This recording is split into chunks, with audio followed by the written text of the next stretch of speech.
Hello and welcome, Toolkit Masters, to Q&A Thursday. Once again, it has come around really quickly, but we've got a great session on for you today. It was a question that came through the ask@teamleadertoolkit.com email. So if you've got a question that you need answered, if you've got a burning platform, if you've got something that's really bugging you at work, why don't you get onto that email, ask@teamleadertoolkit.com, and we will get back to you straight away with some solutions, tips, hints, and fixes. And then we will ask your permission if we can put it on a webinar. And that's what we've done today. So we've got a question that came through the webinar and through the email. And it was a real beauty, and it's all around workplace gossipers. So we've all been there. We've all been privy to somebody who loves to gossip, who loves to have a say about things, and it's not a nice place to be, especially if that gossip is just untrue, is negative, and is out to hurt people. So when I was doing some research on this question, I came up with some quite alarming results. So just quickly, just some statistics for you quickly. We had, actually, before I get into it, I'm just going to make sure that you can see and hear me correctly. I'm not getting you up here. So I'm hoping that you're here. All right. All right. Can we be seen and heard, anyone?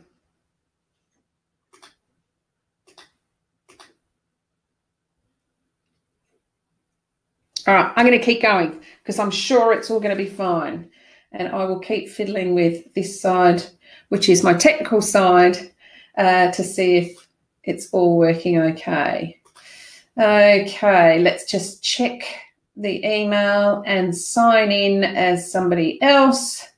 And then I should be able to check myself. So here we go. I'm just signing in. Bear with me for 30 seconds and we should be able to carry on. I'm just making sure that I'm not just talking to myself. All right, here we go. Here we are. All right.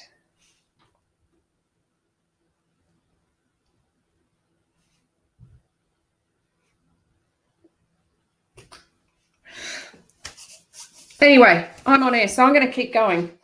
My technical equipment tells me there's nobody there, but I'm sure there is. So let's keep going. So I did have some really great investigation into this question. And let me tell you, there were some astounding results that I got back from some surveys that were done. Do you know 21% of people regularly gossip at work? 15% occasionally gossip at work, and 86% gossip with regards to more corporate or workplace challenges versus actual people. So 86% put their hand up to say, oh yeah, I do it about work, but not about people. And each gossip session lasts around 15 minutes. Could you imagine how much out of the day, out of the working day, out of the working week, out of the working year that takes? So companies just can't afford to have this idle gossip, especially if it's got negative connotations, if it's hammering your morale, if it's making people feel really uncomfortable and excluded, all those sorts of things. It's just not on. There's certain types of things that constitute as gossip. So the things that I'm talking about today are things like rumours, false information, failure to correct any sort of false information. So that's, you might not be the instigator, but if you know that it's wrong and you don't say, hi, no, that's not right, then you're exacerbating that situation as well. Ridiculing, belittling, or humiliating another person constitute as gossiping. Leaks of personal or confidential sort of material and information, and failure to stop the dissemination of this unethical communication. So what I mean by that is if somebody is gossiping and then you pass that gossip on to somebody else, even though you didn't instigate it, you didn't start it, passing it on is still gossiping, okay? So that's the kind of things we're talking about today, and the damage that it does can be extensive. So we really need to take into account, what are we going to do about it moving forward? So why do people gossip? Well, some people really enjoy it, or they might feel insecure about other people, so it's just something that they have to do. Sometimes they're just, seeking attention. Other times it can be a bit of a power play. So you'll get regular sort of serial gossipers that move from role to role, working their way up the chain of command. And as soon as they get found out as gossipers, they quickly move on to another role. But all the damage is done, and then we're left with the cleanup of somebody else's, destruction. And that's a really dangerous one, because this person, this is the only thing they know, how to get to the next rung in the ladder, in the corporate ladder, if you like. So really, really dangerous sorts of information that people are leaking here that necessarily isn't true. They need to be stopped. So the gossipers need to be stopped, because they can create some long-term damage for the people that are left behind. So we need to look at the culture of our company, and if it's full of gossipers, there's some 6 easy tips that I want to share with you today that you can try and stop it in its tracks. And they're really simple tips. Now, mark my words, this is not going to be easy, because people don't like getting on the wrong side of gossipers, because you're going to be a butt of their next gossiping session. But we need to be strong, and somebody needs to take a stop to it. So I'm going to share with you my screen so that we can, have a look at this. I'm just making sure. No, I can't share my screen with you. I will have to re-download it. I don't know what's going on today. Everything was set up beautifully, and now it's playing up. But anyway, let's try it again. So I have got 6 really simple hints for you to do to try and make this happen. And it's going to work really, really well. But as I say, it's not going to be an easy thing to follow. So it's about stopping someone in their tracks. It's not about being nasty. It's not about, putting them in their place or whatever, but it is about letting them know in a really constructive way that, number one, you don't really accept rumours and gossip and innuendo about people. And number 2, you're certainly not going to play a part of somebody that's going to pass that on. And number 3, you would prefer to be out of it altogether. It's nothing that you really are interested in. So what do you do? So while my slides are loading, if they don't load in time, that's okay. We can do this face to face. So the first thing that I would suggest to you, and the first thing that you need to consider, is number 1, don't participate. But it sounds obvious, but by simply walking away from the story, you can prove to them that you're not going to be, participating in that sort of activity at all. So don't give any visual clues that you're interested. Don't do any head nods or ahas or, all that sort of stuff. If somebody's talking to you and it turns into a rumor, that's when you look away, you become disinterested, you disengage, and you find the earliest possible convenience to walk away.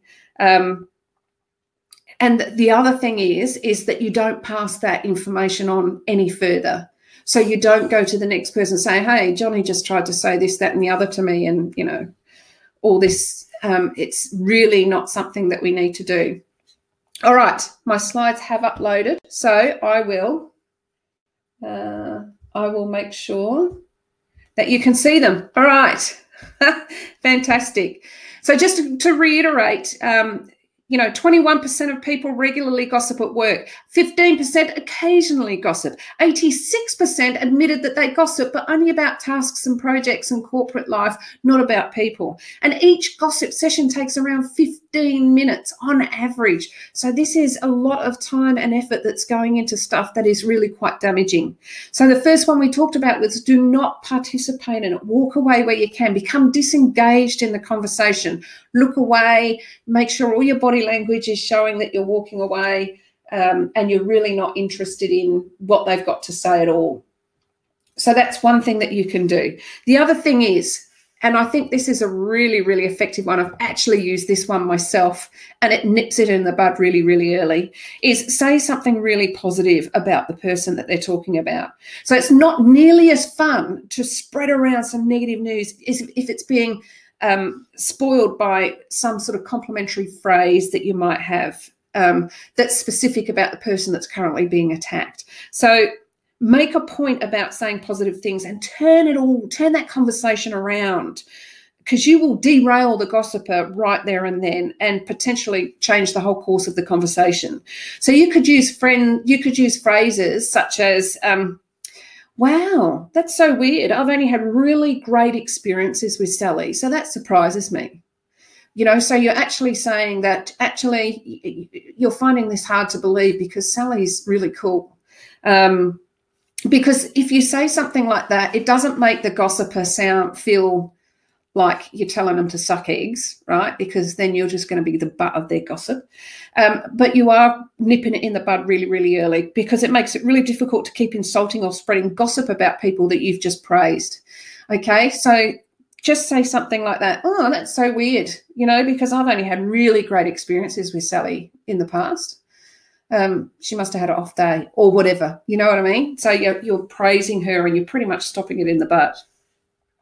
The next thing that you can do is avoid the gossiper. Really hard to do in the workplace, I know. But this is a no-brainer, and it's sometimes we forget that we have an option to physically remove ourselves from situations. You know, we feel pressured to be able to stay where we are, stay with what we're doing, but you can't change your reaction to it. I mean, you know, so what you want to do is you want to avoid the gossiper at all costs and make it so that you have as little conversation or interaction with that person as possible, because honestly, we don't want to have to spend an inordinate amount of time with somebody that you know is going to gossip about you behind your back, and it won't be nice. So make sure you do that. Okay.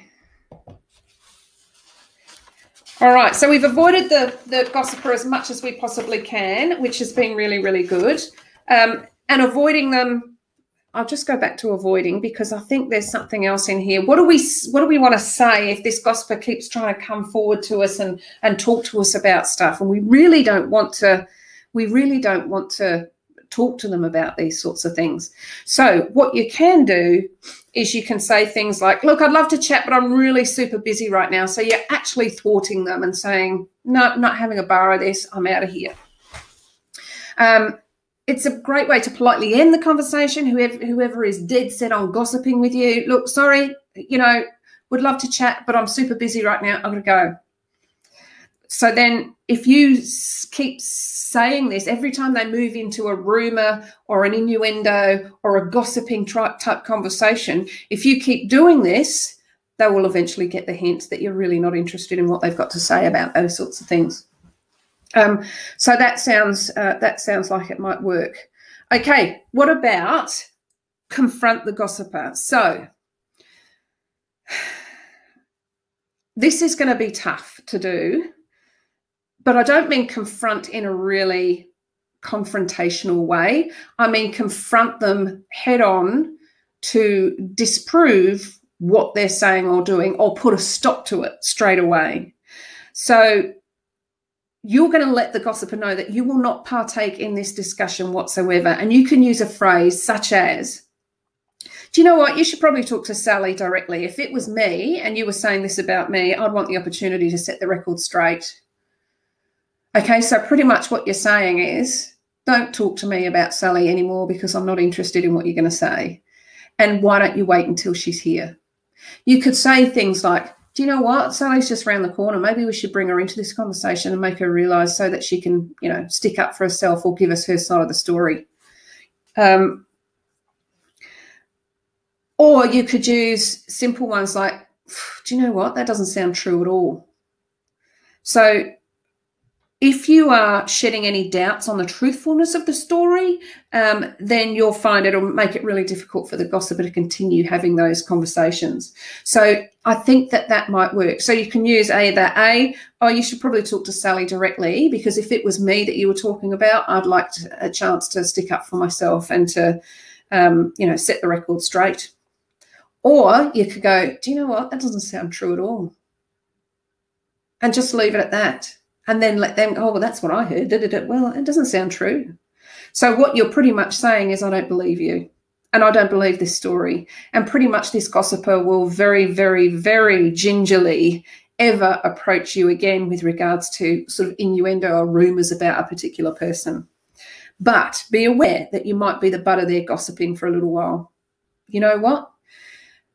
Other people's opinion of you is none of your business, so do not let it get to you. And you can tell them that. Your opinion of me is none of my business, so feel free to keep it to yourself, okay? Things like that. It's a bit harsh. But anyway, I get sick of these sorts of people. All right, refuse to get drawn in. So a good way of stopping gossip and rumours and innuendo and all the rest is simply refuse to be drawn in. So refuse to respond to any sort of comments that's disastrous about somebody else. Refuse to pass any more comments on when somebody is vacant or not there. Try using a deflection. So when people are starting to talk about somebody else that might not be there, say, do you know what? I don't want to talk about this. I'd much rather talk about your weekend. You said you were going away on the weekend. What happened? And all of a sudden you're deflecting the conversation. You're distracting it and moving on to something else. And that is, you're doing it blatantly because you want it to be obvious that it actually makes you uncomfortable to talk about people behind their back. So I'm not going to go down that path, but I'd love to hear about what your weekend was like because you said you were going camping, something like that. And then the last but not least is empathising with the person being talked about. So if you shift the focus on the person that's being talked about by showing empathy towards them, we've already done it with praise, but this is more showing empathy about it, then it sort of takes the magic away from the gossiper. It takes that power away. So if you say things like, wow, that must have been really tough for Sally. She was probably having a really bad day. I'll have to go and check out how she's going. Anyway, how did your weekend go? So really what you're doing is you're empathising with the person being attacked. You're not escalating the situation. You're actually throwing a bucket of water over it. And then move on quickly. So, it must have been really tough for Sally in that situation. She must have had a really bad day that day. I'll have to go and check out how she's going now. By the way, how'd your weekend go? So you're really deflecting it really, really quickly, moving on really quickly, but empathising with the person being talked about. All right, so I hope you guys are getting this because all my technical equipment's saying it's not coming through. But anyway, let's hope that it is. If not, I'll be doing this again. That's about it for me. Really, really difficult situation to be in when you find yourself in the presence of a workplace gossiper. It can bring everyone down, cause lots of damage. These 6 tips will help you stop it in its tracks. They're not going to be easy for you. You're going to be the butt of someone else's gossip. Oh, when I tried to tell such and such about Sally, she just shut me down. So you've just got to realise that that's going to happen and be okay with that. Because whatever happens, this gossiper is going to find somebody to have a crack at. And that's the power that they use to have everybody listen to them and have a big load of influence, because these other people are so scared that they're going to be their butt of their gossiping that they will listen and enhance and exacerbate and do all those sorts of things. It's not because they want to, it's just that they don't want to be the person or the target. So if you can be strong enough to say, you know what, your opinion of me is none of my business, so feel free to keep it yourself. I don't really give a toss. And you can be the strong one that actually nips it in the bud really, really quickly. And as people start to hear about that, then you will give them strength to be able to put their hand up and go, do you know what, I don't want to talk about Sally behind her back. To me, she's great. She might be having a bad day, but she's great.